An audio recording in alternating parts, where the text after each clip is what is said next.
Just 24 hours after telling the Associated Press she had nothing to apologize for, Hillary Clinton will reveal this to ABC's David Muir in an interview set to air tonight.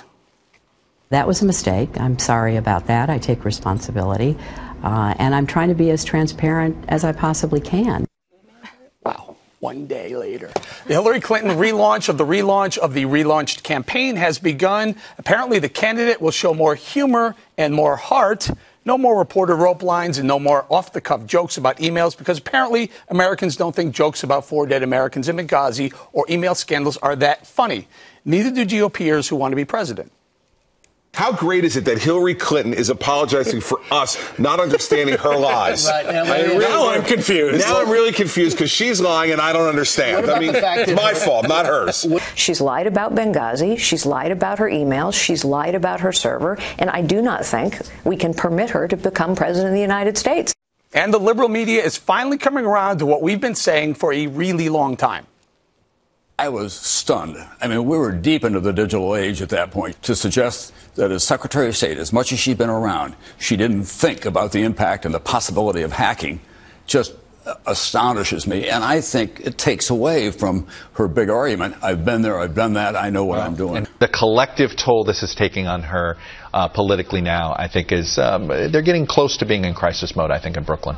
So, Dave, the first thing, the top of that news is that David Muir decided to release a soundbite of an interview that he arranged for today. Yesterday, she says to the Associated Press, nothing to apologize for, and then you heard her apologize. One day, that must have been one heck of a focus group last night, because you know that all of this is very much poll tested, including probably even the blue outfit and the tone. You hear how contrite she was. Like, I am sorry for that. For several months, she has told us that she had nothing to apologize for.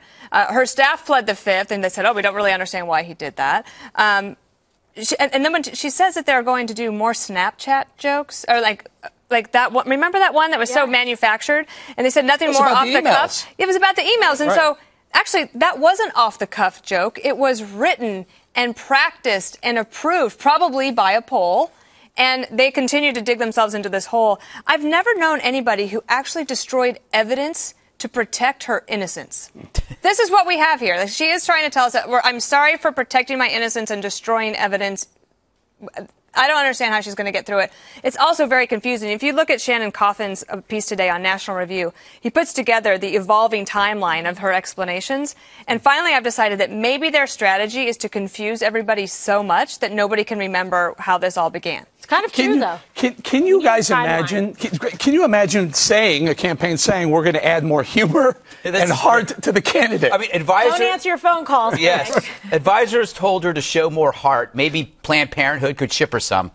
I see what you did there. But the thing is, you cannot teach an egotist how to be self-deprecating. That's like teaching a parrot to recite Shakespeare. It's like when your aunt starts flirting at Thanksgiving. It's weird. It freaks you out. I think this is the worst advice. I think she should ignore the advice and accept the fact that she's a cold, steely person.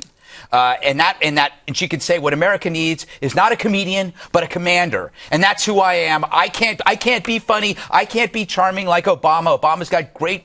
He's an amazing comedian on those correspondence dinners. I can't do that. But what I can do is scare the heck out of other world leaders. Speaking of world leaders, KG, can you believe that now we find out that in her emails, either sent or received, there was some information about the North Korean nuclear program. Now, Hillary has said there's nothing classified that she's ever sent or received. I got to think North Korean nukes would be classified. Well, she's just the owner of the banner, ignorance is bliss, isn't she? Because that's what it seems like. She's, well, there was nothing in there. Are you not reading them? Are you not aware, prepared? Are you deceitful? Are you all of the above? And that's what it seems like. So, again, when you hear somebody like Carly say we should not permit her to be president of the United States, that's the most sense I've heard all day. Juan, Tom Brokaw called her reckless. Are you willing to step up and say she's been reckless or lying, or she should be more forthcoming?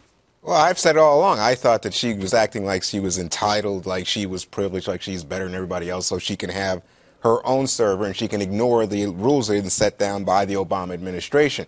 I will say, I read this week, somebody said, oh, look, she's the wife of the former president, and so she has a premium in terms of privacy and protecting her own interests.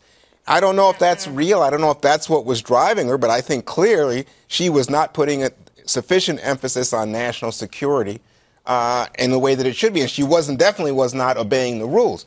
As to this transformation in terms of the campaign, I don't know. She says now her favorite shows are Parks and Recreation and The Good Wife. She wants that kind of House stuff. of Cards. You know, She's a year too late. She's a year too late. She should have said Justified. Justified. That'd be good. So Last Man on Earth. Can I mention something else on the media front? So about every 6 weeks, like clockwork, someone in the media, usually the New York Times, runs a story about the new and improved campaign strategy of Hillary Clinton. And reporters fall for it every time, but it's actually variations on the theme. When she first announced that she was going to run, remember, this was going to be a new, transparent Hillary. You were going to get to see behind the scenes what she was like. Everybody that knows her and loves her, you're going to get a chance to see that. This has been the same new campaign strategy over and over. So they're manufacturing authenticity. Oh, and likability. They're trying. You can't do it. There's not like, B12 supplement to go in to be like, hey, now I'm going to be really awesome and funny and spontaneous. Be cool supplement. Ooh, and charming. I'll have what she's having. Can you not, though? Can you not? I mean, there are some comedians who aren't funny at all, but they have enough writers. Yeah, but you have to be able to deliver a joke. She can't deliver. Yeah, and she can't deliver a joke. The only jokes that she can deliver are based on other people. Like when she says, what difference does that make? She was making a joke. She was saying, this is idiotic. And that's not funny to us, but it's funny to her. Can you deliver heart, though? Because they want to add humor and heart. I don't know. She seems unauthentic. You know what's there's no heart the there. problem here is that's just not Hillary Clinton. Hillary Clinton is the humorless and heartless? She's not humorless and heartless. By the way, she's a pretty nice person. But she's an influence peddler, is what you've said. No, I think with the foundation, you're exactly right. I think my fear is quid pro quo. That how can you be so blind as to think that people are going to donate to a foundation in your family's name and not expect? I don't know. Isn't that enough to put a DQ next to her name? Not at all. I think this is where you guys overplay your hand. She's having a bad summer, and you guys are all over because I think you fear her so much. The fact is, as her campaign manager pointed out recently, her favorability ratings are better than any of the Republicans. No, they're slamming. I'm going to go with. I'm going to go with the original thought that she, in fact, is humorless and heartless, and the campaign's trying anything they can do to inject some humor and heart into it.